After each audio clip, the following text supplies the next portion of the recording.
अमरावती में अभी तक कोरोना पॉजिटिव की संख्या 60 हो गई है। अभी आज अमरावती के 5 लोगों के टोटल कोरोना के रिपोर्ट पॉजिटिव आए हैं, जिसमें से 10 लोगों की अब तक मौत हो गई। सबसे ज़्यादा जिन परिसर से कोरोना के पॉजिटिव पाए गए वह हनुमान नगर, खोलापुरी गेट और तारखेड़ा, दोनों जगह से 8-8 लोग कोरोना से पॉजिटिव पाए गए और तारखेड़ा में एक की मौत भी हो गई है। आज खोलापुरी गेट परिसर से एक 13 वर्षीय बालक कोरोना से पॉजिटिव पाया गया। यह बालक उस परिवार का लेकिन नहीं है, लेकिन उस परिसर का है और रैंडमली टेस्ट में यह पॉजिटिव आया है। उसका कोविड अस्पताल में इलाज चल रहा है। वैसे ही आज एक जिनका इलाज चल रहा था 17 वर्षीय लड़के का, आज उन्हें इलाज करके घर छोड़ दिया गया है। वो पूरी तरह से ठीक हो गए हैं और करीब 17 से 18 दिन उनका इलाज चला और ठीक होकर उन्हें घर भेज दिया गया। आज जिलाधिकारी शैलेश नेवाल ने प्रेस वार्ता से बात करते समय बताया कि अमरावती में शनिवार और रविवार यानी आने वाला शनिवार को 12 बजे से लेके तो सोमवार को सुबह 8 बजे तक जनता कर्फ्यू रहेगा। इसमें किसी को भी बाहर निकलने की छूट नहीं दी जाएगी। इसका पालन सख्ती से करना होगा। सभी जनता से उन्होंने आह्वान किया है कि इस दौरान कोई भी घर से बाहर ना निकले। आज चर्चा करते हुए जिलाधिकारी ने बताया कि यदि कोई निजी फाइनेंस वाले भी किसी को सख्ती करते हैं तो उसकी शिकायत भी सीधे जिलाधिकारी कार्यालय में वे कर सकते हैं। आज सुबह जो पीडीएमसी में क्वारंटाइन है, उनकी शिकायत आई थी कि उनके खिचड़ी में, उनके नाश्ते में इल्लियाँ निकली है, तो उसकी शिकायत को देखते हुए जिलाधिकारी शैलेश नेवाल ने आदेश दिया है कि अब जो उनको नाश्ता और खाना जाएगा और पीडीएमसी की कैंटीन से ही जाएगा। अभी तक खाना इरविन प्रशासन की कैंटीन से जाता था, इरविन द्वारा भेजा जाता था। इसकी शिकायत की इरविन भी इस शिकायत की जाँच कर रहा है और पीडीएमसी भी इस शिकायत की जाँच कर रही है। बाहर गांव जाने वाले छात्र, यात्री और प्रवासी जो भी लॉकडाउन के कारण फंस गए थे, उनके जाने के रास्ते खुल गए हैं। अमरावती में भी ऑनलाइन द्वारा उनसे आवेदन मंगाए जा रहे हैं। अब तक के 6500 आवेदन ऑनलाइन आ गए और उसमें से अभी 400 लोग यहाँ से अकोला रवाना किए गए। ट्रेन से आगे वे अपने स्थान पर वहाँ से रवाना होंगे। याशिवाय आपण आता जे बाहेर गावातून जे लोक जातात त्याच्यामध्ये इंटर स्टेट जर असेल तर त्यांनी ऑनलाईन पाससाठी अप्लाय करावे आणि जर ते जर त्यांना राज्यातून बाहेर जायचे असेल तर फक्त त्यांनी इकडे येऊन आपला पास घ्यावे आणि जे आपण एक फॉर्म दिलेले आहे त्याच्यावरती फक्त रजिस्ट्रेशन होते, तो रजिस्ट्रेशन आपण करून घ्यावे जेणेकरून आपण वेळ प्रसंगी त्याच्यामध्ये जाणे येण्याचा जे सोय आहेत ते आपण नदीच्या कालामध्ये शोधून घेऊ। कोणतेही प्रवासीने जाणे येणे कोणत्याही प्रकारचा घाबरू नये, कोणत्या प्रकारचे पॅनिक करू नये। टप्प्याटप्प्यामध्ये सगळे आपल्याला सुलभ करण्यात येतील। केंद्र सरकार ने चूंकि लॉकडाउन 3 की घोषणा कर दी, अमरावती में भी आज से तीसरे लॉकडाउन की शुरुआत हो गई और तीसरे लॉकडाउन में वे सारी सुविधाएं और वे सारी बंदिशें रहेंगी जो पिछले लॉकडाउन में थे। किसी भी प्रकार की नई सुविधाओं की छूट फिलहाल अभी कलेक्टर महोदय ने घोषित नहीं की। कई लोगों ने दुकान खोलने के बात की है, कई लोगों ने दारू की दुकान के बारे में। कई स्टेट्स में अभी ग्रीन जोन, रेड जोन और ऑरेंज जोन में जहाँ सभी जगह बहुत जगह दारू की दुकानें खुली है, लेकिन दारू की दुकान खुलते ही जहाँ पर उतनी गर्दी देखने को मिली, उसको सोचते हुए जिलाधिकारी ने भी उसका निर्णय आगे के लिए टाल दिया गया है। ऐसे कई शॉप्स और हैं जिन्होंने खोलने के लिए अभी एप्लीकेशन दी, लेकिन फ़िलहाल कोई भी किसी भी प्रकार का निर्णय अन्य दुकानें खोलने के ऊपर जिलाधिकारी महोदय ने नहीं लिया। उसके लिए अगले समय तक के लिए टाल दिया गया है।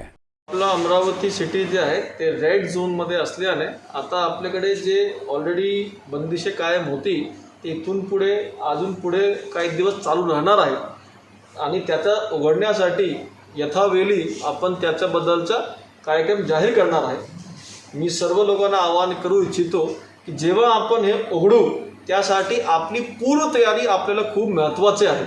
जसं की आपण 2 गज की दूरी ठेवणे किंवा आपण मास्कचा वापर करणे किंवा सोशल डिस्टन्सिंग ठेवणे, आपण थुंकणे आणि क्यू म्हणजे की रांगमध्ये उभे असं शिस्त करून आपल्याला ते सगळे गोष्टी करणे आवश्यक आहे।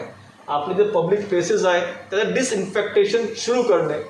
त्यामुळे आता भविष्यात जेव्हा आपण हे उघडणार आहेत त्याच्यासाठी अगोदर याची आपण सगळ्यांनी पूर्व तयारी करून घ्यावी आणि त्यानंतर टप्प्याटप्प्यामध्ये आपण याच्या पुढे जाऊ।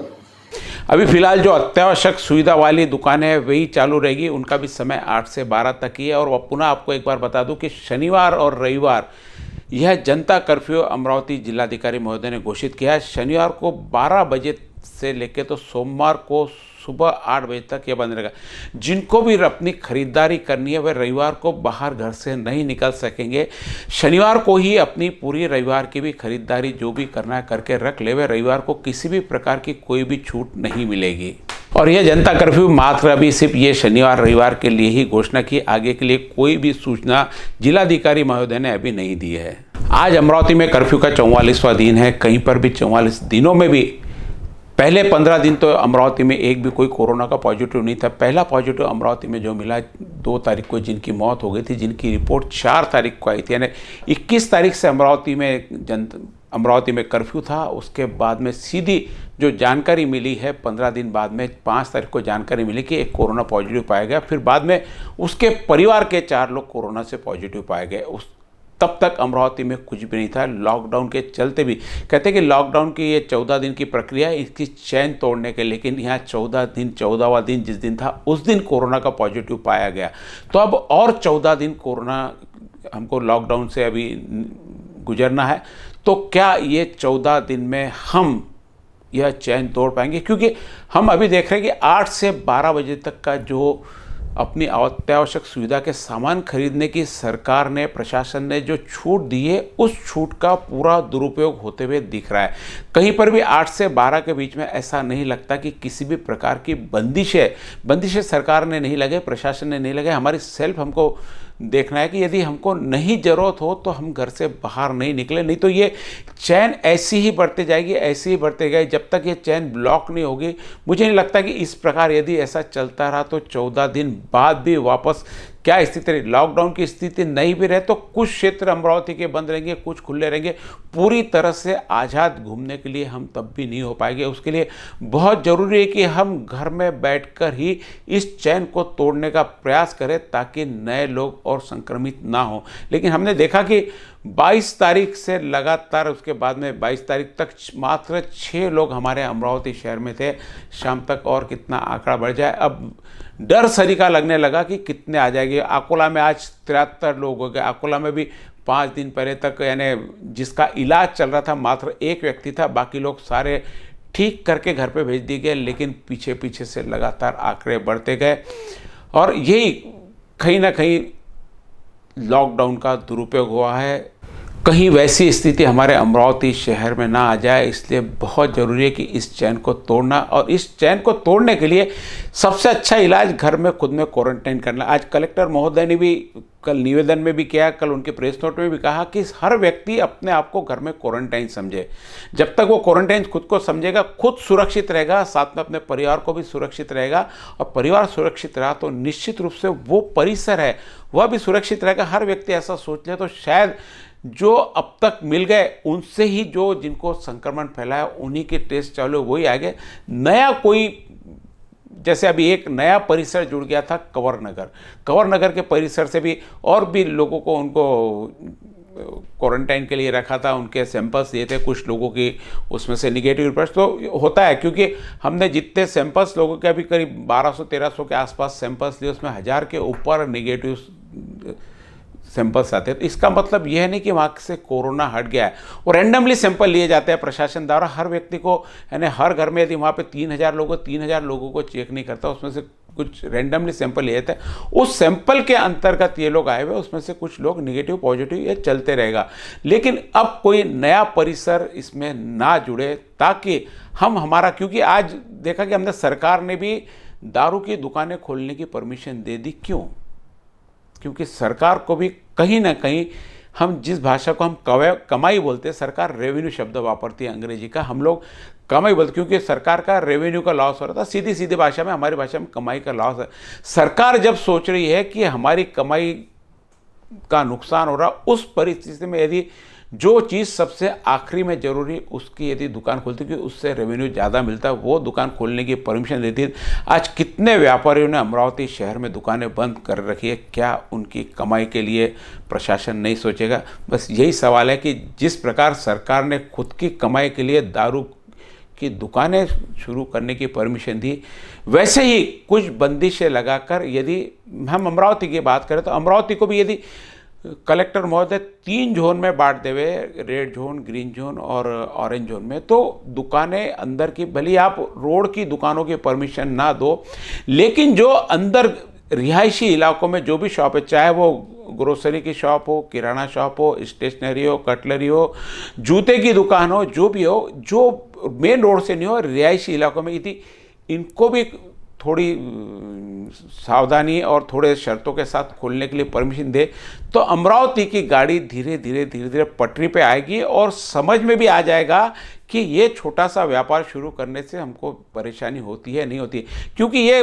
बस्तियों में दुकानें, कहीं फ्लैट स्कीम बनी है वहाँ पे है, कहीं छोटे छोटी दुकान है, हाँ जहाँ पे भी 4 दुकानें 5 दुकान, भले वहाँ पे परमिशन ना दे, लेकिन जहाँ पर सिंगल इक्का दुक्का दुकानें, कहीं सब्जी की दुकान, और सब्जी की दुकानों के लिए अमरावती के नागरिक बताओ तो सब्जी, कोई अमरावती का क्षेत्र ऐसा नहीं, सरकार ने भले 20, 22, 25, 30, 40 लोगों के आपको नाम दिए, फ़ोन नंबर दिए कि यहाँ से सब्जी मिले, लेकिन अमरावती के हर परिसर में सब्जियाँ मिल रही। सब्जी की किल्लत अमरावती में कहीं पर नहीं। हाँ, वो चोरी छुपे बेच रहे हैं, डर के बेच रहे हैं, इसलिए शायद हो सकता है कि उनकी कीमत आपके पास ज़्यादा हो और उनको भी डर है, डर के बेच रहे हैं। यही चीज़ यदि सरकार अनुमति देके उनको दे दे तो कम से कम सरकार का उस पर कंट्रोल भी रहेगा और एक प्रॉपर वे से वो लोग सब्जी बेच पाएंगे। क्योंकि अमरावती शहर में कोई ऐसा परिसर नहीं है कि 500 मीटर के इसमें कि जहाँ पे पक्की सब्जी की दुकान ना हो। इन पक्की सब्जी की दुकान को भी जिलाधिकारी महोदय ने परमिशन दे दी, अनुमति दे दी, तो वहाँ जाकर यदि वो अपना व्यवसाय कर ले तो जो सब्जी के लिए लोग इधर उधर गाड़ियों पे जाके भीड़ जमा करते हैं, वह भीड़ नहीं होगी। अभी सब्जियाँ बंद कर दिया आपने, होलसेल मार्केट पूरा बंद कर दिया, सब्जियों को टोटल बंद कर दिया, लेकिन फिर भी उसके बावजूद अमरावती का कोई ऐसा क्षेत्र बता दे कि जहाँ पे सब्जियां नहीं बिक रही, कल हम आपको उसके फुटेज ला के दे देंगे। हर जगह हम सब्जी बेचने के खिलाफ नहीं है, लेकिन वहाँ पर यदि गर्दी होती है तो वह नुकसान वाली बात हो जाती है। यदि सरकार की अनुमति से यदि ये शुरू होता है तो निश्चित रूप से सरकार का भी उस पर कंट्रोल रहेगा और वह भी व्यक्ति जिसको अनुमति दी वह भी प्रशासन के सारे नियम पालेगा। अभी तो क्या सब्जी जाता है, घूमते जहाँ लोग भीड़ जमा हो गई, सब्जी बिकनी चालू हो जाती है और कहीं ऐसा नहीं है कि नहीं मिल रही। आप खोलापुरी गेट से लेके तो इधर विद्यापीठ परिसर तक ले लीजिए, बडनेरा से लेकर इधर नांदगांव पेट तक ले लीजिए, गाड़गे नगर परिसर ले लीजिए, शेगांव परिसर ले लीजिए, बीएमबी परिसर ले लीजिए, ट्रांसपोर्ट नगर ले लीजिए साहब, उधर रुक्मणी नगर ले लीजिए, उधर दस्तूर नगर, सब जगह सब्जियों की बिक्री चालू है। तो फिर ये अनुमति देके दे तो शायद हो सकता कि जो नुकसान अभी लोगों का हो रहा है, सब्जी अच्छी नहीं मिलती, भाव ज़्यादा मिलते, उसके बावजूद सोशल डिस्टेंसिंग की पालन नहीं होती, क्योंकि पता नहीं वो सब्जी वाला कितनी देर खड़ा रहेगा वहाँ पे, इसलिए जल्दी जल्दी लेने के चक्कर में वहाँ पे फिर भीड़ भी जमा हो जाती है। तो मेरी प्रशासनिक सभी अधिकारियों से निवेदन इस माध्यम से कि यदि घनी बस्तियों में, जिधर बस्तियाँ है, रिहायशी इलाकों में जो शॉप्स है, छोटी छोटी शॉप्स है, यदि उनको आपने अनुमति दे दिया तो बहुत बड़ा बोझा बाहर जो पूरा सड़कों पे आपको घूमता हुआ दिखता है, क्योंकि एक छोटी सी सामान लेना है तो उसको राजकमल से पार होकर जाना पड़ता है।